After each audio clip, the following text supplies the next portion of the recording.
आदाब, नमस्कार। आपका मेरी अपनी महफिल में एक बार फिर इस्तकबाल है, स्वागत है।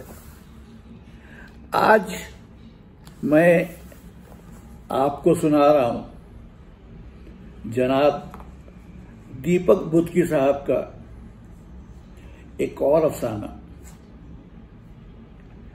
इस अफसाने को पढ़ते पढ़ते, इस अफसाने के अंजाम तक पहुंचते पहुंचते मेरी भी आंखें नम हो गई, क्योंकि ये हालात हमारे आसपास बनते जा रहे हैं और इनमें कुछ ज्यादा ही तेजी आती जा रही है। अफसाने का उन्वान है एक सेक्युलर इंसान की मौत। जी हां, एक सेक्युलर इंसान की मौत। इससे पहले भी वो कई बार मेरे ऑफिस आ चुका था। कभी डेवलपमेंट ऑफिसर से मिलता, कभी सेक्शन इंचार्ज से और कभी असिस्टेंट पोस्टमास्टर जनरल से, मगर कोई उसके सुनता ही ना था। हर कोई कुछ ना कुछ अड़ंगा जरूर लगा देता। थक हार कर वो मेरे पास आया और अपनी बिपता सुनाने लगा। मुझे ताज्जुब इस बात का हुआ कि बंदा हमारे महकमे को बिजनेस दे रहा है, हमें तो खुश होना चाहिए, फिर हम आनाकानी क्यों कर रहे हैं? कुछ समझ में नहीं आ रहा था। मनोहर लाल शहर के पाए इलाके से ताल्लुक रखता था। वालिद मफलूकुल हाल था। एक दुकान पर हेल्पर का काम करता था, जहां 100 रुपए हर माह बतौर तनख्वाह मिलते थे। उस जमाने में ऐसी कलील रकम से भी लोग जूतू गुजारा कर लेते थे।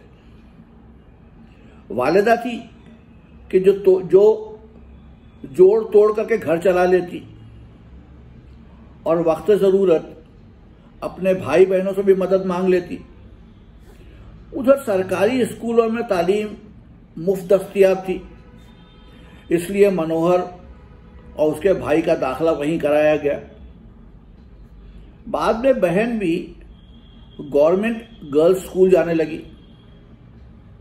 मनोहर लाल बहुत शरारती और खिलौना लड़का था। कभी अपने घर की हालत पर गौर ही नहीं किया। करता भी कैसे? उम्र ही कितनी थी। उस उम्र में तो बच्चे सोच विचार के काबिल ही नहीं होते।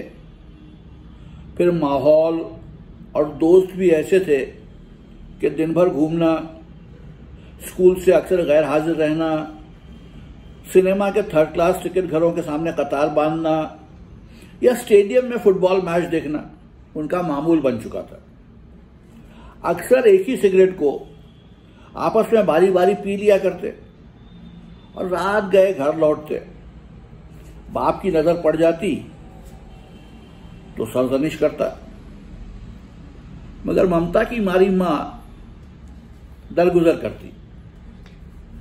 फिर एक रोज घर में मातम छा गया। मनोहर लाल मैट्रिक के इम्तिहान की तैयारी कर रहा था। अभी 2 महीने बाकी रह गए थे कि अचानक वालिद को दिल का दौरा पड़ गया और अस्पताल पहुंचने से पहले ही उसने दम तोड़ दिया। मनोहर लाल की जिंदगी तलपट हो गई।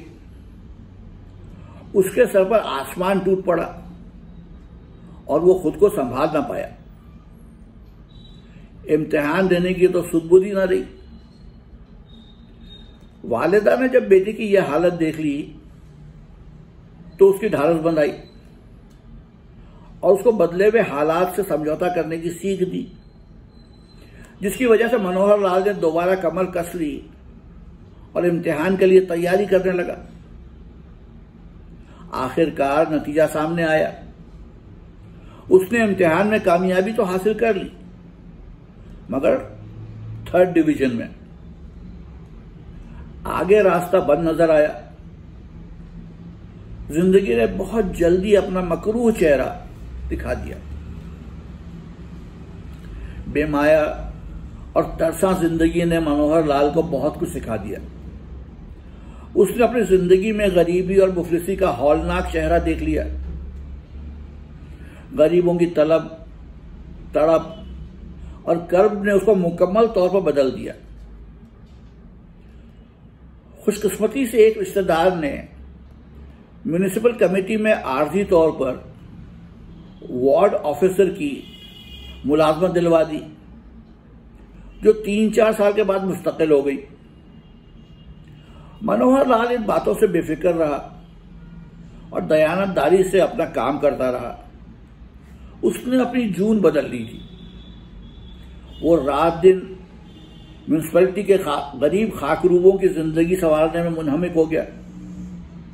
अपने हक की खातिर आवाज उठाने के लिए उनको मुनज़्ज़म किया और उनकी एक यूनियन बना ली, जिसकी सरबराही वो खुद ही करता रहा। इस तरह वो गरीबों का मसीहा बन गया। मुझे उसकी तकलीफ माहियत का पूरा इल्म था और मन ही मन में उसकी इज्जत करता था। मैंने वक्त ज़ाय किए बगैर APMG PLI को बुलवाया। ये मनोहर लाल जी हैं, म्यूनिसिपल कमेटी में काम करते हैं। इनके तहत सफाई कर्मचारियों का सारा अमला काम करता है। अलावा अजीम यूनियन लीडर और सोशल वर्कर भी हैं। चाहते हैं कि हम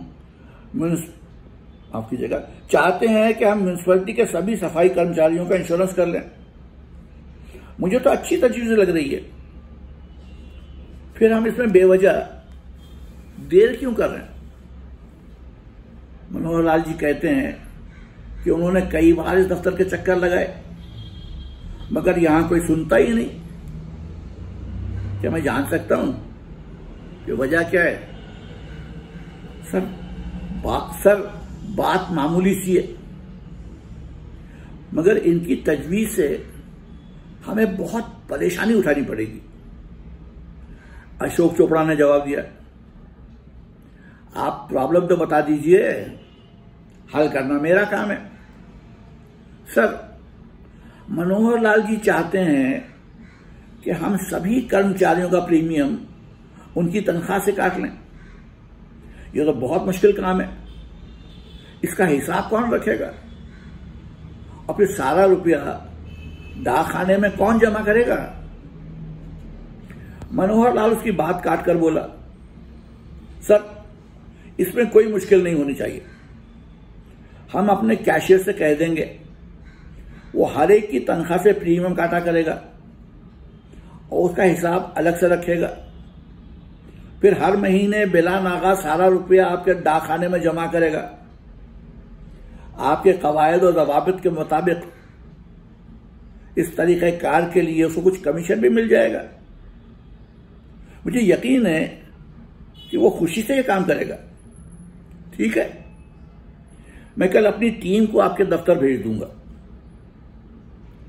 मनोहर लाल मेरा आश्वासन पाकर रुखसत हुआ, लेकिन चोपड़ा मेरे सामने कुर्सी पर बैठा रहा।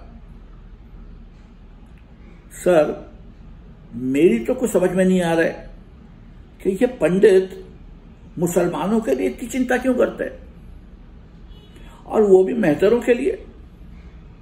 ये तो हमारे पीछे हाथ धोकर पड़ा हुआ है और लगता है काम करवा के ही दम लेगा।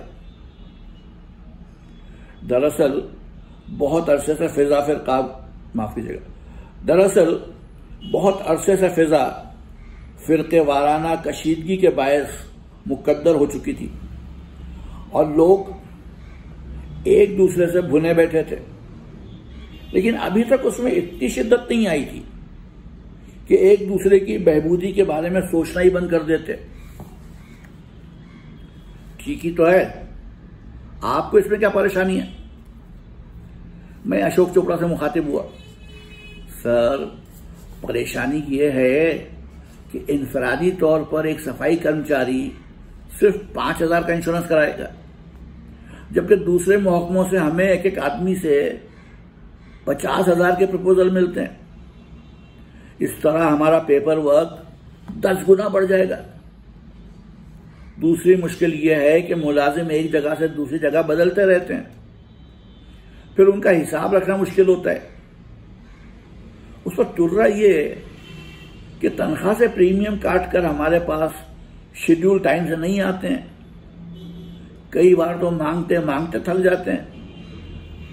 इसलिए हम कैश पेमेंट को ही तरजीह देते हैं।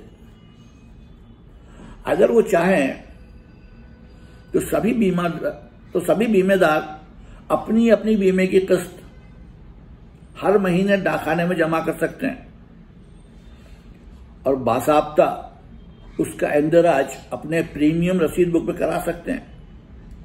ना कोई झंझट, न झमेला। मैच्योरिटी पर भुगतान करने में कोई टंटा भी नहीं होगा। हरचंद के मुझे आपकी बात से इनकार नहीं, मगर आपको शायद अंदाजा नहीं होगा कि जिन लोगों का वो बीमा कराना चाहता है उनकी मिक़यास ज़हानत कितनी है। वो बेचारे तो दिन भर मेहनत मजदूरी करके रात को घर लौटते हैं, फिर भी सहरी नहीं होती। मियाँ बीवी दोनों सड़कों पर दिन भर जारू फेरते हैं, न गर्मी में तपिश का ख्याल और न सर्दी में ठिठुरन की फिक्र। ज़हनी कमतरी की वजह से बच्चे भी तो बहुत होते हैं, कैसे गुजर होती होगी भगवान ही जानता है। इनके पास न डाकखाने जाने का टाइम होता है और न बीमे की किस्त भरने के लिए वहां पर लाइन में खड़ा होने का। इतनी सोच समझ होती तो बच्चों को तालीम फराहम करते, जबकि रियासत में तालीम मुफ्त दस्तयाब है। हमारे महकमे ने यह इंश्योरेंस स्कीम लोगों की बहबूदी की हमारे महकमे ने यह इंश्योरेंस स्कीम लोगों की बहबूदी और तहफ़्फ़ुज़ के लिए शुरू की है, न कि बिजनेस और नफाखोरी के वास्ते। मनोहर लाल की नीयत बुरी नहीं है और न वो इन बातों में यकीन रखता है कि कोई हिंदू है या मुसलमान। वो इंसान का हमदर्द है और इंसानियत ही उसका आइडियल है। चोपड़ा आगे कुछ ना बोल पाया। दूसरे रोज टीम तैयार की गई और उनको म्यूनिसिपल दफ्तर भेज दिया गया। मैंने इस बात का खास ख्याल रखा कि टीम की अगुवाई ऐसा डेवलपमेंट ऑफिसर करे जो हंसमुख हो, मेहनती हो और गरीब जफाकश मेहतरों को मोटिवेट कर सके। 2 रोज के बाद डेवलपमेंट ऑफिसर ने मुझे मिसदा सुनाया। वो अपनी हुसूल यादी से बहुत खुश था। 25 लाख से ज्यादा बिजनेस हुई थी और बकौल उसके सभी बीमा कुनंदगान में खुशी की लहर दौड़ गई थी। स्कीम कामयाब हो चुकी थी। कुछ मुद्दत के बाद मनोहर लाल इजहार तशक्कुर के लिए मेरे पास आया और मोतीचूर के लड्डुओं का डब्बा खोलकर मुझे ऑफर किया। वो खुशी से पूरा ना समा रहा था, जैसे उसने अपने बेटे की शादी रचा ली हो। मैंने एक लड्डू उठाकर मुंह में डाला और साथ ही थैंक्स कह दिया। फिर वो PLI सेक्शन में मुख्तलिफ सीटों के पास चला गया और हर एक को लड्डू खिलाकर उसका शुक्रिया अदा किया। तकरीबन साल भर गुजर गया। वादी में दहशतगर्दी की वारदातें रोज बरोज बढ़ रही थी। मरकजी और रियासती दफातर कुछ महीनों तक बंद रहे क्योंकि बहुत सारे मुलाजमीन हिजरत करके मैदानी इलाकों में चले गए थे। अक्सर व बेशतर जम्मू और उधमपुर में शरणार्थी कैंपों में रहते थे। इधर वादी में सिक्योरिटी फोर्सेस और मिलिटेंटों के दरमियान रोजाना झड़पें होती थी। कहीं बम फट रहे थे, कहीं रॉकेट दागे जा रहे थे, कहीं सिक्योरिटी फोर्सेस को निशाना बनाकर गोलियां चलाई जा रही थी। जवाबी कार्रवाई में कर्फ्यू, इलाकाई घेराबंदी और जामा तलाशियां हो रही थी। धीरे धीरे सरकार ने हालात पर काबू पाकर दफ्तरों को फिर से खोलना शुरू कर दिया और मुहाजिर मुलाजमीन को वादी में काम करने के लिए रिहाइश और घर से दफ्तर और दफ्तर से घर जाने के लिए सिक्योरिटी के इंतजामात करा दिए। जिंदगी वापस अपने ढर्रे पर आने लगी, मगर वो पहली सी रौनक और बशाशत कहीं नजर नहीं आ रही थी। कश्मीरी पंडितों की अक्सरियत हिजरत करके मैदानी इलाके में चली गई थी, मगर कुछ लोग अपनी धरती पर जमे रहे। वो उनकी तादाद आटे में नमक के बराबर थी। उन्हीं लोगों में मनोहर लाल भी था। उसने वादी से हिजरत करने से इनकार कर दिया। वो बदस्तूर अपने काम पर जाता रहा, अपने मातहतों की इमदाद करता रहा और उनकी मुसीबतों को दूर करता रहा। उन मुश्किल हालात में भी वो उनके मुतालबात को सरकार के सामने रखने से नहीं कतराता था। ऐसे माहौल में गरीब जारूक कशों की खबरगिरी करता और उनकी मुसीबतों का अजाला करने के लिए, माफ कीजिएगा, ऐसे माहौल में गरीब जारूक कशों की खबरगिरी करता, उनकी मुसीबतों का अजाला करने के लिए दिल गुर्दा चाहिए और वो उसके पास था। न कोई सिक्योरिटी और ना ही कोई सरकारी तहफ्फुज, मगर वो था कि हर जगह जहां उसकी जरूरत होती फौरन पहुंच जाता। एक रोज सुबह सवेरे अखबार में उसका फोटो देख लिया। मेरा तो माथा उसी वक्त ठनका। जहन ने कहा जरूर कोई बुरी खबर होगी, मगर दिल नहीं माना। ऐसे इंसान दोस्त बंदे को तकलीफ देकर किसी को क्या फायदा पहुंच सकता है। मेरे गुरु ने सवाल किया। मैं खुद जनरल पोस्ट ऑफिस के अहाते में सिक्योरिटी फोर्सेस की हिफाजत के साथ रह रहा था। फोटो को देखकर मैंने जल्दी से खबर पढ़नी शुरू की।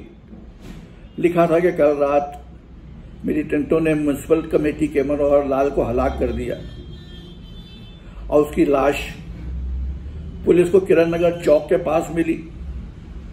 उसके बाद अखबार में उसकी करीमुन नफ्स और फैज रज़ा जिंदगी के बारे में मुख्तसरन लिखा गया था, जिससे मैं पहले ही से वाकिफ था। मेरे मुंह से आह निकली और मैं सोचने लगा कि इस आदमी ने किसी का क्या बिगाड़ा था। वो तो सेक्युलर आदमी था जिसने सबकी, खासकर मुसलमान खाकरूबों की भलाई के लिए अपनी जिंदगी वक्फ की थी। न किसी से लेन देन, न महल दो महले और ना ही बुग़्ज़ व अनाद। फिर उसकी मौत के क्या मानी, ये मुअम्मा मैं आज तक हल नहीं कर पाया। अलबत्ता जब भी किसी खाकरूब की बीमा पॉलिसी मैच्योर हो जाती है या मौत की वजह से कोई वारिस रकम के लिए क्लेम करता है और फाइल दस्तखत के लिए मेरे मेज पर रखी जाती है, तो मेरी आंखें ना जाने क्यों इश्कबार हो जाती हैं और फाइल में उस फरिश्ते का चेहरा उभर कर सामने आता है, संजीदगी से मेरे सामने कुर्सी पर बैठा हुआ। मुझसे दरख्वास्त करता हुआ और गरीब गुरबा के लिए वकालत करता हुआ एक इंसान, एक फरिश्ता। तो ये था जनाब दीपक बुद्की साहब का अफसाना, एक सेक्युलर इंसान की मौत।